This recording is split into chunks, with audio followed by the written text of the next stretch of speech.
이런 걸 가지고 계시다. 그건 파셔야죠. 그거는 너무 리스크가 높다. 그렇죠? 를 두고 계시다. 를 두고 계시다. 왜 팔아요, 그걸? 아직도 성장이 한참 남아있고.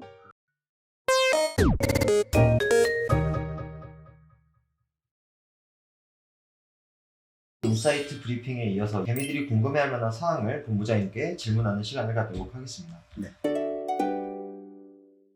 먼저 첫 번째 질문으로는 이제 미국 증시에서 가장 큰 화두는 긴축이죠. 네. 이 긴축 속도가 좀 빨라진 시기에 이 개인 투자자들은 좀 투자 전략을 어떻게 가져가야 할까요? 가장 좀 명심해야 할 사항들을 좀 말씀해 주시면 감사하겠습니다. 지금 이제 긴축의 속도가 빨라진다, 빠른 긴축이 온다라고 생각을 하시면 그만큼 이 시장이 상승을 막 할 수가 없어요. 그거는 이제 당연한 겁니다. 과거의 역사상 뭐 1960년대부터 쭉 보면은 긴축의 속도가 굉장히 빨랐던 시기. 근데 이제 한 가지 잘 생각하셔야 되는 게 빨라진다라는 개념이 워낙 제일 최근에 있었던 긴축이 워낙 더디었기 때문에 그것보다는 당연히 빨라져요. 근데 과거의 평균보다 빨라지냐 이게 중요한 거고요. 근데 이제 과거의 평균의 긴축이 빨랐다는 시기는 뭐 분기에 한 번씩 금리를 올리는 게 빨라지는 게 아니에요. 그건 뭐 그냥 아주 자연스러운 거고요. 뭐 예를 들어서 막 분기에 0.5%씩 막 올려서 1년에 막 2%씩 올리고 예, 뭐 그런 식으로 엄청나게 그게 이제 빠른 긴축입니다. 뭐 기억하시는지 모르겠지만 1999년도 6월부터 쭉 보면은 뭐 거의 2% 가까이를 확 1년 만에 올려요. 예, 그런 모습. 그게 이제 빠른 긴축이고 또 2004년, 5년 이때부터 6년 이때 딱 보시면은 매년 막 2%씩 올립니다. 그러니까 이게 굉장히 빠른 긴축이에요. 그러니까 그게 일어나고 나면 아주 큰 하락장이 나온 거죠. 그래서 지금 이제 걱정하셔야 되는 부분은 그 정도로 빨라질 거냐. 우선 그걸 봐야 되겠고요. 만약에 진짜 그 정도로 빨라진다. 그러면 언제 빠져나와야지 하는 타이밍을 잡으셔야 될 수도 있어요. 근데 우리가 지금 판단하는 것은 인플레이션이 높은 것도 사실이고 여러 가지 요소를 감안했었을 때 긴축의 속도가 빨라질 것은 사실이지만 그래도 디플레이션에 어떤 영향을 주고 있는 요소들도 충분히 있다라는 거죠. 그게 뭐 다 아는 어떻게 보면 전기차로의 전환이라든지 신재생 에너지로의 전환이라든지 아니면 AI의 활성화라든지 여러 가지 이제 설비 투자가 굉장히 과잉으로 막 들어가는 모습이 아니면 어느 정도의 어떤 긴축의 속도가 그렇게 빨라지지도 않을 수 있다는 거죠. 그래서 우리가 판단하는 것은 어쨌든 올해 3번, 내년에 3번 이 정도 속도. 그러니까 2년 동안에 약 한 1.5% 정도, 정말 많이 올리면 2% 정도 올리는 그런 속도. 이 정도를 생각하고 있습니다. 그럴 때는 풀어진다라는 장에 대해서 걱정을 하실 필요는 없을 것 같고요. 대신에 어떤 종목들이 그 정도의 금리가 올라갔을 때도 상대적으로 매력이 있느냐, 그렇죠? 여태까지 돈을 잘 벌고 있고 앞으로도 계속 잘 벌 것이냐, 이런 부분들이 중요한 거죠. 그래서 저희는 지금 이럴 때만큼 종목 선별이 중요한 게 없고 업종 선별이 중요한 게 없고 앞으로의 어떤 적정 가치를 구할 때 있어서 금리가 2.5% 갔을 때, 2% 갔을 때를 예상을 하고 그 숫자를 집어넣고 개별 기업들을 들여다봤었을 때 이 기업들은 이 정도의 돈을 버니까 매력이 있다, 없다, 이런 것을 판단해야 되는 시기다라고 말씀드리고 있습니다. 역사적으로 봤을 때 금리 인상기, 긴축기 이런 시기에 좀 상대적으로 성적표가 좋았던 섹터는 어떤 업종이 있었나요? 그게 사실은 다 틀려요. 그러니까 다 틀리다라는 게 물론 이제 금리를 올리고 금리가 나중에 이제 끝물까지 이제 거의 고점까지 갔고 경기도 이제 거의 고점을 찍고 이렇기 때문에 이제 더 이상 끝이다라고 얘기할 때는 보통 이제 은행주, 금융주들이 퍼포먼스가 마지막에 막 들어와요. 그리고 또 뭐 인플레이션 관련주들이나 뭐 경기 관련주들이 마지막에 들어올 수가 있고 그게 끝. 근데 문제는 그게 끝나고 나면 이 종목들이 또 빠르게 빠져요. 그러니까 또 언제 빼야 될지도 잘 모르게 되는 거죠. 그리고 또 옛날로 보면은 99년 6월부터 2000년 3월까지는 그냥 IT, 그냥 인터넷 닷컴 달면 계속 올랐잖아요.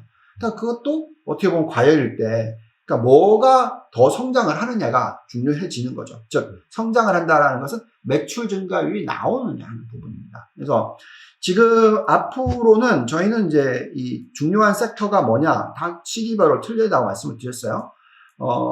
이 닷컴 버블이 일어났었을 때, 그 다음에 산업재 버블이 일어났었던 2004년, 2008년 요 사이클, 그리고 1998년부터 2000년 사이클, 닷컴 버블, 산업재 버블.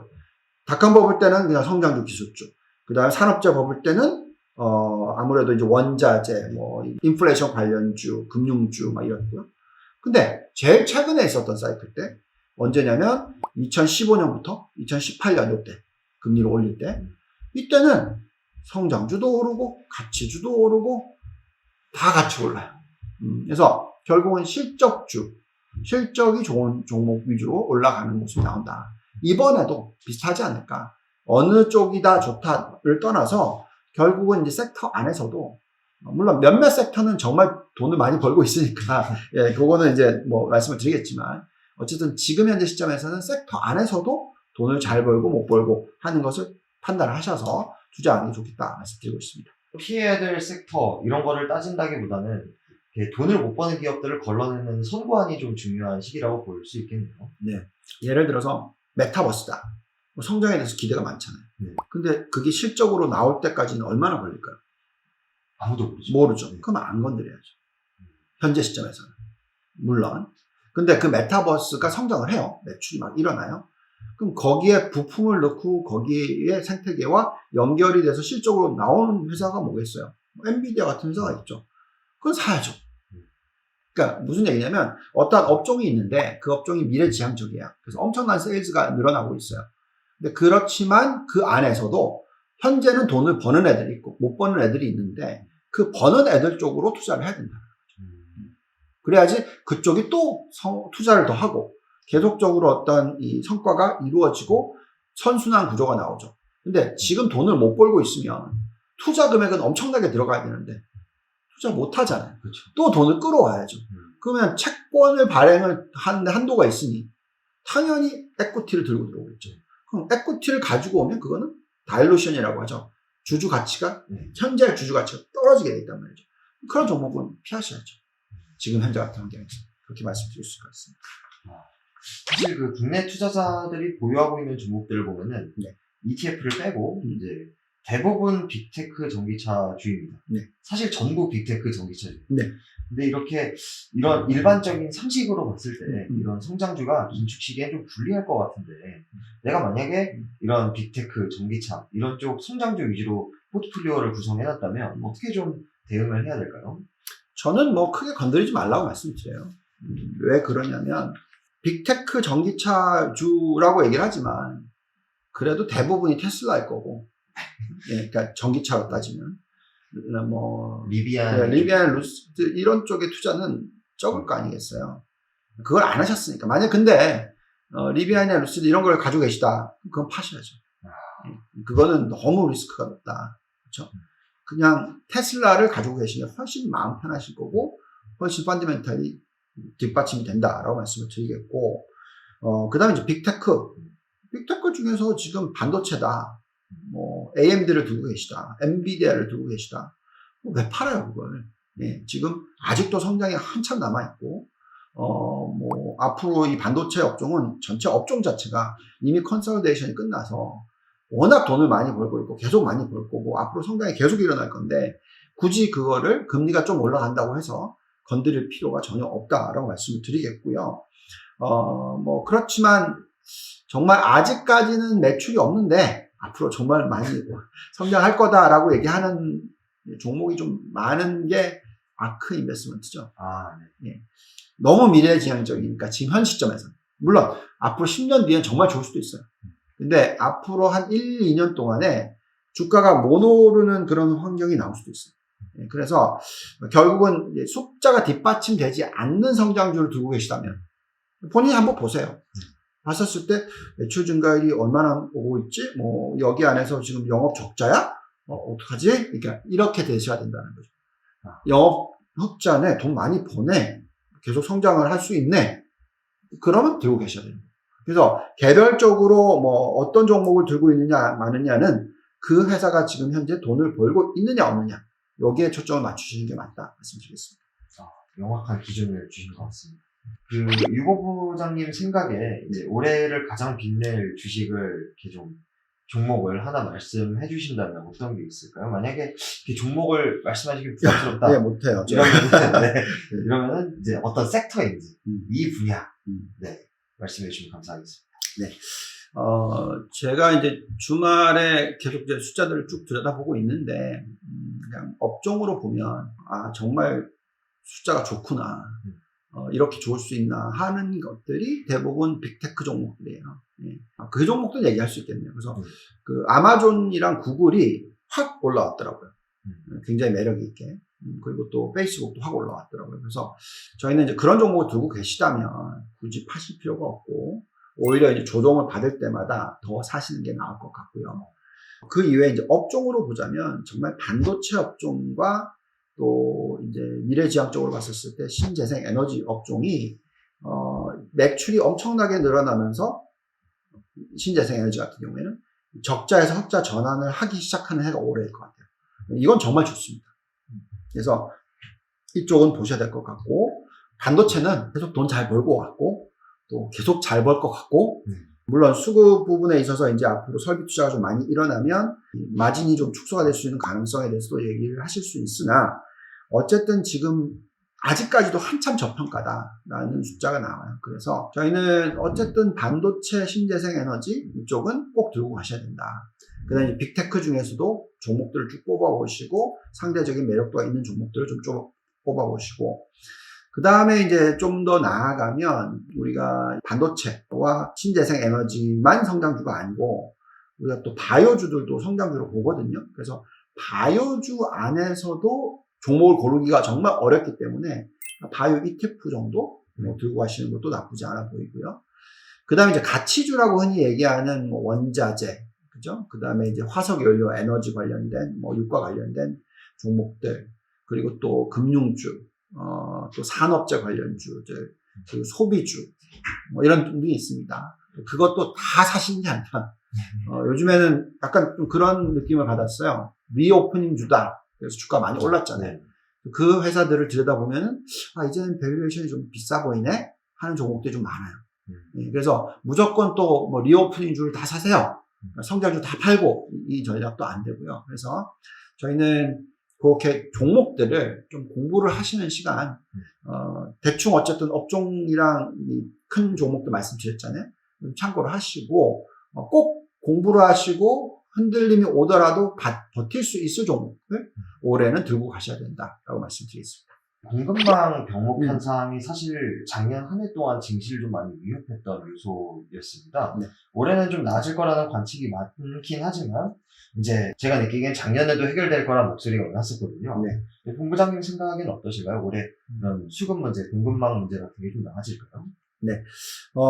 기본적으로 이제 병목 현상 중에서 큰 역할을 했던 것 중에 하나가 당연히 코로나죠.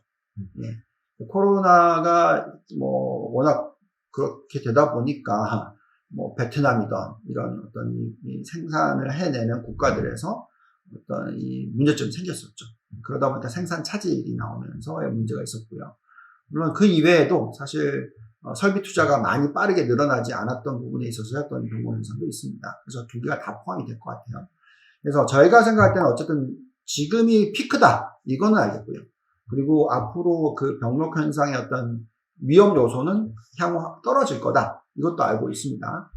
이제 얼마나 빠르게 떨어질 거고 얼마나 떨어질 거냐 하는 부분에 있어서는 지켜봐야죠. 그렇지만 결국은 이제 그런 현상을 잘 생각해 보시면, 그러면 도대체 매출은 어디가 괜찮지? 그럼 결국 반도체 같은 경우는 반도체 수급이 문제가 생겨서 중고차가 안 나오고 이런 거였잖아요. 그래서 결국은 이쪽은 돈을 계속 벌고 있는 거죠. 예, 반도체 같은 경우에. 그 다음에 이제 신재생 에너지 쪽도 에너지 가격이, 신재생 에너지로 넘어가는 데 타이밍이 좀 부족했었죠. 그러다 보니까 유가 같은 경우에 종목들이 괜찮았었죠. 근데 신재생 에너지도 계속 성장할 거 아니겠습니까? 그럼 이쪽도 인플레이션 관련주인 거죠. 그리고 계속 성장을 할 수 있다라는 게 중요한 거죠. 그죠? 그래서 신재생 에너지와 반도체는 당연히 성장을 할 거다, 이렇게 보시는 게 맞고, 예, 거기에 따라서 어떤 이 종목을 고를 때, 업종을 고를 때 생각을 하셔야 되는 부분이고요. 그 다음에 이제 또 하나의 더 요소로 얘기하자면, 병목 현상 중에 하나가 뭐였냐면, 그, 운송 부분. 그죠? 그런 부분들이 또 병목이 생겼어요. 왜? 그거는, 미중 무역, 차질부터 시작해서 계속 그런 어떤, 이슈들이 있었고요. 그렇지만 그 부분을 보면 이제 BDI의, 볼틱 드라이 인덱스의 흐름 자체도 많이 다시 이제 하락을 했고, 그래서 기본적인 방향은 이미 병목 현상은 풀리고 있다. 근데 이제 그 속도가 얼마나 빠를 것이냐, 그에 따라서 또 어떤 업종에 어떤 정도의 영향을 미칠 것이냐 하는 부분은 계속 분석을 해야 된다. 그래서 결국은 이 부분에 있어서는 이제는 리스크는 많이 이제 그거에 대해서 반영을 주가가 했고, 앞으로 얼마나 나아질 거고 거기에 따라서 어떤 업종과 종목이 더 많이 올라갈 거냐 하는 부분으로서 들여다보시는 게 중요할 것 같습니다. 그 인플레이션 얘기도 그 인사이트 브리핑에서도 이제 자세히 다루긴 했지만 네. 아무래도 이 증시랑 금리 또 긴축 모든 것에 좀 영향을 주고 있는 요소인 것 같습니다. 네. 올해의 이제 이 물가 안정 가능성과 네. 안정이 됐을 때는 또 어떤 섹터가 유명하고 잘 안정이 안 됐을 때는 어느 쪽으로 피신해야 되는지 이런 거 소개 가능할까요? 글쎄요. 만약에 인플레이션을 컨트롤 안 된다. 그래서 엄청나게 인플레이션이 계속 높게 나온다. 그리고 그게 장기화된다. 그러면요. 주식 다 파셔야죠. 그거는 계속적으로 긴축이 나올 거고요. 긴축이 나오면 나올수록 더 주가는 흔들림이 생길 거고요. 네, 제가 볼 때는 이제 그렇게 보여지지는 않고요. 아까 말씀드렸듯이 병목 현상의 이슈도 어느 정도 안정을 찾을 거고, 그 다음에 인플레이션 중에서 코스트 푸시 인플레이션, 비용 증가에 따른 인플레이션도 많이 이제 하향 안정화가 될 거고, 다만 결국 이제 가장 중요한 것 중에서 하나, 인플레이션을 야기시키는 것 중에 하나가 임금 상승인데, 그 임금 상승률이 얼마나 높을 것이고 얼마나 높게 유지가 될 것이고 그에 따라서 어느 정도 소비가 늘어날 거냐 하는 부분이 되겠습니다. 지금 보면은 어쨌든 임금 상승률이 연간 단위로 4%대, 5%대, 좀 많이 보면 6%대 요 사이에요. 그러면 인플레이션을 감안하고 기본적으로 아무리 높아도 인플레이션이 높다 하더라도 지금 현재 시점에 6%대 이런 인플레이션이 계속 유지될 수는 없고, 임금 상승률만큼의 인플레이션? maybe? 근데 그것보다는 낮을 거예요, 또. 그래서, 결국은 인플레이션 자체가 2%대 중반에서 3%대까지 사이에서, 향후 1년 뒤에 안정을 찾을 확률이 높다. 좀 더 길게 보면은, 글쎄요, 한 3% 수준 밑으로 내려오는 게 좀 더 길게 걸릴 수도 있겠지만, 어쨌든, 지금 현재 시점에서는 2.5에서 3% 사이의 인플레이션이 장기 고착화될 가능성이 더 높다 정도로 보는 것이고요. 그럼 그 정도의 인플레이션을 감안했었을 때 어떤 업종이 좋을까? 이렇게 생각하셔야 되는 거죠.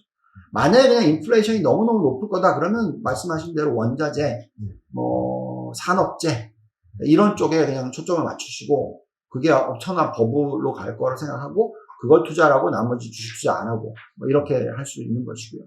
그게 아니라 제가 말씀드린 대로 안정적인 인플레이션으로 변해가고 그 다음에 임금 상승률도 안정적인 숫자가 나오고 여기에 따라서 어떤 GDP 성장률이 안정적인 모습이 나올 거다 하면 개별적으로 모든 산업에서 돈을 잘 버는 애들, 그러니까 계속 매출 증가가 일어나고 있는 애들, 그리고 그 안에서 경쟁력이 있는 회사들 위주로서 투자를 하시면 되는 거죠. 그래서 지금 현재 많은 부분들이 불확실성이 높다라고 느끼실 거예요.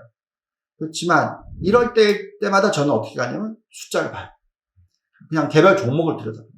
네, 그 개별 종목을 들여다봤을 때 제가 가장 마음이 편해지는 업종이 반도체더라고요.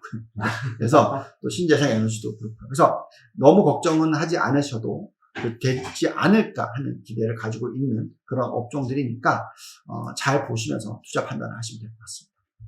네, 오늘도 시간 내주셔서 이렇게 개인 투자자들 미국 주식 투자하는 성악개미들한테 좋은 말씀 많이 해주셔서 감사합니다. 저희는 다다음 주에 더 알찬 내용으로 찾아오겠습니다. 네, 감사합니다.